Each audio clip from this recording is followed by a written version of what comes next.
Still with me on Smart Money with Emmy Hernandez and Derek Georgino, the CPA.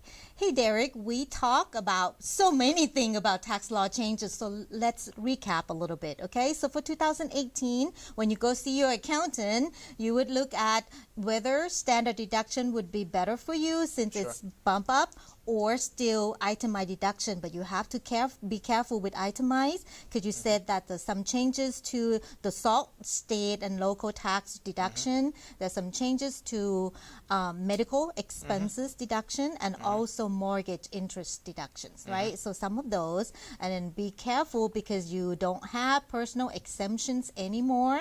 If you are in a family with children, you should take a look to see whether you qualify for the extra child tax credit. So those quite so many things to look at it already on a personal basis. Yeah.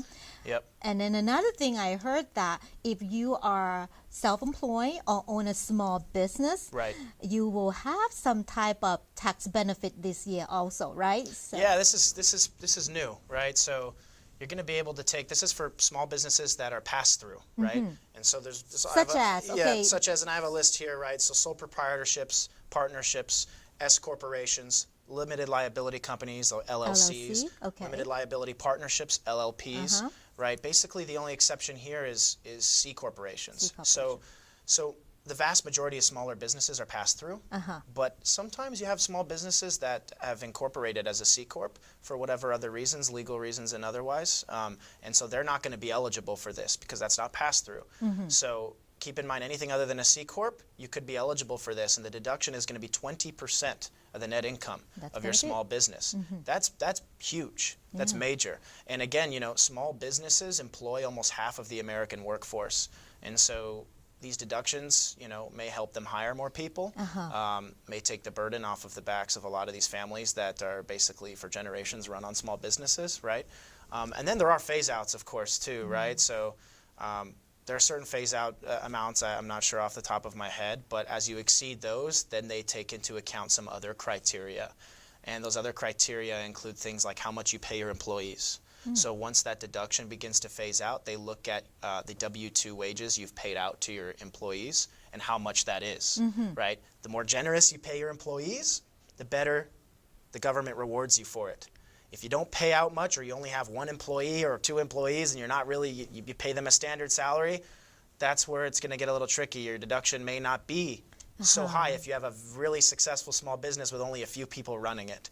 So many criteria are going to be considered in regards to how much you pay your employees once you start to get beyond that phase-out threshold. Okay, so the bottom line is this is good news for small business. Right. You can write up to what 20% of the net income after expenses, pretty much. However, you need to again talk to your accountant to see whether your business are set up in the way in order to take advantage of that as a pass-through business, right? And look at the threshold, whether you're going to go over that phase-out limit or not. And again, like you said, how do you pay your employee? There's little, nuances that you must be careful. And this is really go into more of a business planning, right? It does. So you have to kind of like learn a little bit more about how to plan for all these tax write-off that you can take advantage of. So it's a good time to really sit down with your CPA and take a look at all this. Absolutely. And again, if you're a wealthy, successful small business, and there's turnover in a year, that can hurt a small business overnight. It can make a difference. And so if you're beyond that threshold and you need to retain talent, right, you're incentivized to do so now, right? Because again, since that deduction is going to be based on a percentage of the W-2 wages you pay your employees, you can increase some of those wages, keep some of your talent, and get some of that money back in the form of this pass-through deduction. So it will, for successful small businesses that have employed individuals and want to keep that talent there, it's going to impact them. It will help you try to retain your good employee as well. So so that actually have a good economic impact, right, for these. I mean, you're talking about business. So these tax law changes actually do several things. But before we talk about the impact to the community and stuff like that, I believe you also mentioned to me that, you have a little a chart of what the new tax rate would be. Can we talk a little bit about that? Yeah, so the marginal tax rates, Yeah. right, just on your own income, as a single or married filer, and I think in the other groups too, have changed a bit. Gone down? Now, Up? now they've gone down. The rates have, right? But you're gonna, again, it's a case-by-case basis. You're gonna need to look at exactly how much income you make, because the amounts in the brackets, right, have moved, have shifted. That's right. So depending on where you are, Yeah. right, especially kind of towards the upper middle part of the bracket or upper part of the bracket, some of those taxable income ranges have shifted. So even though the rate is lower at each thing, some of that income may be getting taxed more than it was in prior years. However, the area of the bracket that has not changed is for lower income, $0 to $19,050, right? So that has, or pardon me, actually, the lower two, very little impact, right? So it's even decreased by a little bit. Okay. So, but again, you're going to have to look at exactly where you sit, right? Yeah. And again, it's marginal tax rates.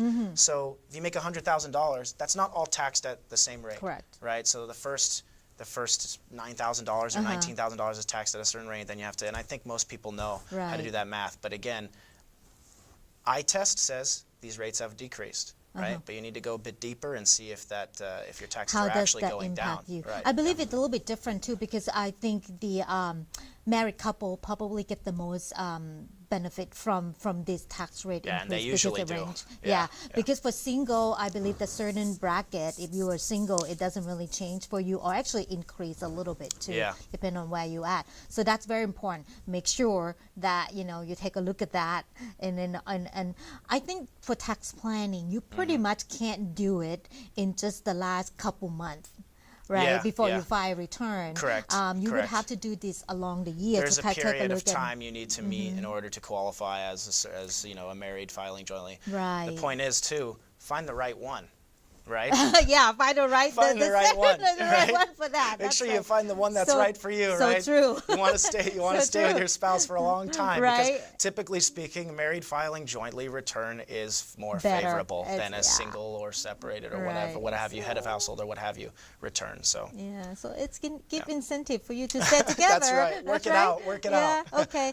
Yeah, and then so at the bottom line, I think these tax law changes, overall, it's good for economy, because it seemed like it help out people to have more money in their hand to spend. Sure. Some people are worried though, like when you decrease taxes, that the government or the Treasury won't take enough in, and then the debt will increase.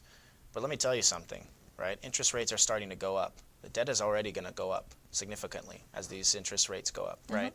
Also, historically, you can look as far back as you want. We've had periods in this country of very high taxation, of pretty low taxation, and taxation right in the middle. But the fact of the matter is that the government's take home of taxes, right, as a percentage of GDP has been relatively the same no matter what. It's actually a very counterintuitive statistic, but you can look at it. The government has taken, as a percentage of GDP, 18 to 20% in taxes, no matter how high our country has been taxed or how low our country has been taxed in the past. So I would worry less about the impact on debt and whether the Treasury is going to take in enough money, and worry more on increasing the pie. So if you're this president and their administration, obviously they felt that some of these tax cuts and that these changes to itemized and standard deductions would increase the pie, right, that the government can take from. Then you're talking about more dollars that the Treasury can take in.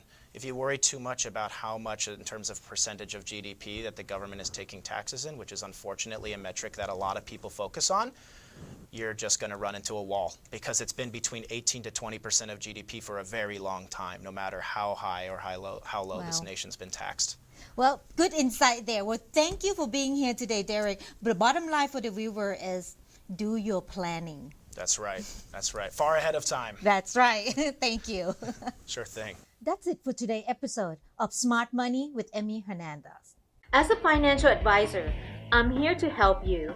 So if you have any questions or comments, send it to me by email to emmy@ehfinancial.com. Don't forget, if you miss any part of the show, you can watch us again on ehfinancial.com or crowncitynetwork.com.